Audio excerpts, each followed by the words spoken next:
ಎಲ್ಲರಿಗೂ ನಮಸ್ಕಾರ ರೀ. ರಿಯಾಸ್ ಕಿಚನ್ಗೆ ಸ್ವಾಗತ ರೀ. ನೀವು ನೋಡ್ಬೋದು ರೀ, ಇಲ್ಲಿ ನಾನು ಸ್ವಲ್ಪನೇ ಅಂದರೆ ಒಂದು 1/4 ಕಪ್ನಷ್ಟು ಶೇಂಗದ ಕಾಳನ್ನು ತೊಗೊಂಡಿದ್ದೇನೆ ರೀ. ಈ ಒಂದು ಬ್ಯಾಸ್ಗೆ ಟೈಮ್ನಲ್ಲಿ ನೋಡಿರಿ, ಊಟ ಸೇರೋದಿಲ್ಲ, ಒಂದು ಚಟ್ನಿ ಪುಡಿ ಮಾಡ್ತಾಯಿದ್ದೀನಿ ರೀ. ತುಂಬ ಟೇಸ್ಟ್ ಆಗಿರುತ್ತೆ. ಈ ಒಂದು ಚಟ್ನಿ ಪುಡಿಯನ್ನು ಮಾಡೋಣ ರೀ. ನಮ್ಮ ಚಾನಲ್ ಯಾರು ಹೊಸದಾಗಿ ಸಬ್ಸ್ಕ್ರೈಬ್ ಮಾಡಿದ್ದೀರಿ, ನಿಮ್ಮೆಲ್ಲರಿಗೂ ಧನ್ಯವಾದಗಳು. ಯಾರು ನಮ್ಮ ವಿಡಿಯೋನ ನೋಡ್ತಾ ಇದ್ದೀರಿ, ಸಬ್ಸ್ಕ್ರೈಬ್ ಮಾಡಿ, ಲೈಕ್ ಮಾಡಿ, ಶೇರ್ ಮಾಡಿ. ಇಲ್ಲೊಂದು ನಾನು ಬಾಣಲೆಯನ್ನು ಬಿಸಿ ಮಾಡೋಕ್ಕೆ ಇಟ್ಕೊಂಡಿದ್ದೇನೆ ರೀ. ಶೇಂಗದ ಕಾಳು ಹಾಕಿ ಇದನ್ನು ನಾವು ಸ್ವಲ್ಪ ಫ್ರೈ ಮಾಡೋಣ ರೀ. ಇವಾಗ ಸ್ವಲ್ಪ ನೋಡಿರಿ, ಇದನ್ನು ಸ್ವಲ್ಪ ಫ್ರೈ ಮಾಡ್ಕೊಳ್ಳೋಣ ರೀ. ಸ್ವಲ್ಪ ಇದು ಬಿಸಿ ಆದಾಗೆ ನೋಡಿರಿ, ಒಂದು ಅರ್ಧ ಟೇಬಲ್ ಸ್ಪೂನಷ್ಟು ಆಯಿಲನ್ನು ಹಾಕ್ಕೊಳ್ಳೋಣ ರೀ. ಈ ಥರ ಹಾಕಿ ನಾವು ಇದನ್ನು ಫ್ರೈ ಮಾಡ್ತಾರೆ ನೋಡಿರಿ. ಸ್ವಲ್ಪ ನಮಗಿದು ಶೇಂಗದ ಕಾಳು ಸ್ವಲ್ಪ ಗರಿನೂ ಆಗುತ್ತೆ, ಟೇಸ್ಟ್ನೂ ಚೆನ್ನಾಗಿರುತ್ತೆ. ನಿಮಗೆ ಇದು ಆಯಿಲ್ ಇಷ್ಟ ಇಲ್ಲ ಅಂತ ಅಂದರೆ ಸ್ಕಿಪ್ ಮಾಡಿ ನೀವು ಬರೀ ಶೇಂಗದ ಕಾಳನ್ನು ಫ್ರೈ ಮಾಡ್ಕೊಂಡ್ರೆ ಸಾಕು. ಇವಾಗ ನೋಡ್ಬೋದು ರೀ, ನಮ್ಮದು ಸ್ವಲ್ಪನೇ ಶೇಂಗದ ಕಾಳು ಕಲರ್ ಚೇಂಜ್ ಆಗಿದೆ. ಈಗ ಚೇಂಜ್ ಕಲರ್ ಆದಾಗೆ ನೋಡಿರಿ, ಒಂದು ಸ್ವಲ್ಪನೇ ಕರಿಬೇವು ಸೊಪ್ಪನ್ನು ಹಾಕ್ತಾಯಿದ್ದೀನಿ ರೀ. ಕರಿಬೇವು ಸೊಪ್ಪು ತುಂಬ ಒಳ್ಳೆಯದು, ನಮ್ಮ ಕಣ್ಣಿಗೂ ಒಳ್ಳೇದು ರೀ. ಮತ್ತು ಇದು ಸ್ವಲ್ಪ ನಮಗೆ ವೆಯ್ಟ್ ಲಾಸ್ ಮಾಡೋಕ್ಕೂ ಹೆಲ್ಪ್ ಆಗುತ್ತೆ, ಮತ್ತು ಟೇಸ್ಟೂ ಚೆನ್ನಾಗಿರುತ್ತೆ ರೀ. ಹಾಗಾಗಿ ಇದನ್ನು ಕರಿಬೇವು ಸೊಪ್ಪನ್ನು ಹಾಕ್ಕೊಂಡಿದ್ದೇನೆ. ಇವಾಗ ಇದು ಸ್ವಲ್ಪನೇ ನೋಡಿರಿ ಫ್ರೈ ಆದಮೇಲೆ ಇದಕ್ಕೆ ನಾವು ಸಾಸಿವೆಯನ್ನು ಹಾಕ್ಕೊಳ್ಳೋಣ. ಬಿಳಿ ಸಾಸಿವೆ ರೀ, ಸಿಕ್ಕರೆ ಬಿಳಿ ಸಾಸಿವೆ ಹಾಕ್ಕೊಳ್ಳಿ, ಇಲ್ಲ ಅಂತಂದರೆ ಇದು ಅಡುಗೆದು ಸಾಸಿವೆ ಬರ್ತದೆ ನೋಡಿರಿ, ಅದನ್ನು ಸಹ ಹಾಕ್ಕೊಂಡ್ರೂ ಚೆನ್ನಾಗಿರುತ್ತೆ. ಹಾಗೆ ನೋಡಿರಿ, ಒಂದು ಸ್ವಲ್ಪನೇ ಜೀರಿಗೆ, ಒಂದು 1/4 ಚಮಚದಷ್ಟು ಜೀರಿಗೆಯನ್ನು ಹಾಕ್ಕೊಂಡಿದ್ದೀನಿ. ಸಾಸಿವೆನೂ 1/4 ಚಮಚದಷ್ಟೇ ಹಾಕ್ಕೊಂಡಿದ್ದೀನಿ ರೀ. ಇದರೊಳಗೆ ಟೇಸ್ಟ್ ಚೆನ್ನಾಗಿರುತ್ತೆ.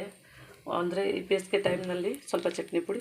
ಇಲ್ಲಿ ನೋಡ್ಬೋದು ಸ್ವಲ್ಪನೇ ಅಂದರೆ ಒಂದು ಮುಷ್ಟಿಯಷ್ಟು ಕಾಯಿ ತುರಿ ರೀ, ಒಂದು ಸ್ವಲ್ಪನೇ ಒಂದು 4 ಟೇಬಲ್ ಸ್ಪೂನಷ್ಟು ಹುರುಗಡ್ಲೆಯನ್ನು ತೊಗೊಂಡಿದ್ದೀನಿ ರೀ.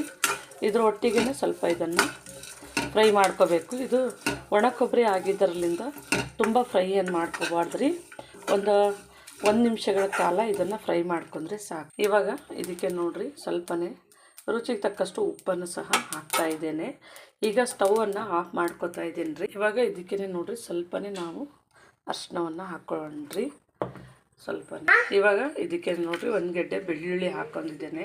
ಇವಾಗ ಸ್ವಲ್ಪ ಇದು ಬಿಸಿ ಇದ್ದಾಗೆ ನೋಡಿರಿ, 2 ಎಲೆಯಷ್ಟು ಹುಣಸೆ ಹಣ್ಣನ್ನು ಹಾಕಿಬಿಟ್ಟು ಸ್ವಲ್ಪನೇ ಇದನ್ನು ಫ್ರೈ ಮಾಡಬೇಕ್ರಿ. ಅಂದರೆ ಇವಾಗ ನಾವು ಸ್ಟವನ್ನು ಆಫ್ ಮಾಡಿದ್ದೇವೆ, ಸ್ವಲ್ಪ ಬಿಸಿ ಇರ್ತದಲ್ಲ, ಅದರೊಳಗೆ ಫ್ರೈ ಮಾಡಿದ್ರೆ ಸಾಕು. ಇವಾಗ ಇದನ್ನು ಕೆಳಗಡೆ ಇಳಿಸ್ಕೊಂಡು ನೋಡಿರಿ, ಸ್ವಲ್ಪನೇ ಇದನ್ನು ಆರಿಸ್ಕೊಂಡಿದ್ದೇವೆ.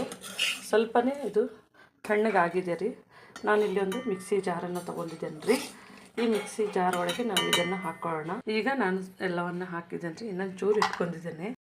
ಇದಕ್ಕೆ ನೋಡಿರಿ, ಸ್ವಲ್ಪನೇ ನಾವು ಅಚ್ಚ ಖಾರದ ಪುಡಿ, ಖಾರ ನೋಡ್ಕೊಂಡು ಹಾಕ್ಕೋಬೋದು ರೀ. ನಾವು 1 ಟೇಬಲ್ ಸ್ಪೂನ್ ಅಚ್ಚ ಖಾರದ ಪುಡಿ ಹಾಕಿದ್ದೇನೆ. ಇವಾಗ ನಾವು ಇದನ್ನು ಎಲ್ಲವನ್ನು ಇದರೊಳಗೆ ಹಾಕ್ಕೊಳ್ಳೋಣ ರೀ. ಇವಾಗ ಎಲ್ಲವನ್ನು ನಾವು ಇದಕ್ಕೆ ಹಾಕ್ಕೊಂಡೆ ನೋಡಿರಿ. ತುಂಬ ನೈಸ್ನೂ ಬೇಡ, ತುಂಬ ತರಿನೂ ಬೇಡ್ರಿ, ಸ್ವಲ್ಪನೇ ಮೀಡಿಯಮ್ ಆಗಿ ನಾವು ಇದನ್ನು ಮಿಕ್ಸಿ ಮಾಡ್ಕೊಳ್ಳೋಣ. ಇವಾಗ ನೋಡ್ಬೋದು ರೀ, ನಮ್ಮದು ಚಟ್ನಿ ಪುಡಿ ಈ ಥರನೇ ನೋಡಿರಿ ನಾನು ಮಿಕ್ಸಿ ಮಾಡ್ಕೊಂಡಿದ್ದೇನೆ. ಇವಾಗ ಇದನ್ನು ಸ್ವಲ್ಪನೇ ನೋಡಿರಿ ಈ ಥರ ಮಾಡಿದ್ರೆ ನಮಗೆ ನಾವು ಹುರ್ಗಡ್ಲೆ ಹಾಕಿದ ನೋಡಿರಿ, ಅದು ಆಯಿಲಾಗಿ ಮತ್ತು ಇದು ಬರೋದಿಲ್ಲ ರೀ. ಇದೇ ಥರನೇ ಚೆನ್ನಾಗಿ ಇದು ಸ್ವಲ್ಪನೇ ಬಿಸಿ ಇದೆ, ಹಿಂಗೆ ಒಂದು ಬೋಲಿಗೆ ಹಾಕೊಳ್ಳೋಣ. ಇವಾಗ ನೋಡ್ಬೋದು ರೀ, ನಮ್ಮದು ಚಟ್ನಿ ಪುಡಿ ರೆಡಿ ಆಗಿದೆ. ತುಂಬ ಚೆನ್ನಾಗಿರುತ್ತೆ, ಒಳ್ಳೆ ಟೇಸ್ಟ್ ಆಗಿರುತ್ತೆ ರೀ. ನೀವು ಮನೆಯಲ್ಲಿ ಒಂದು ಸತಿ ಟ್ರೈ ಮಾಡಿ ನೋಡಿರಿ. ನಮ್ಮ ಚಾನಲ್ ಸಬ್ಸ್ಕ್ರೈಬ್ ಮಾಡಿ, ಲೈಕ್ ಮಾಡಿ, ಶೇರ್ ಮಾಡಿ. ನಮ್ಮ ವಿಡಿಯೋನ ನೋಡಿದ್ದಕ್ಕಾಗಿ ಧನ್ಯವಾದಗಳು.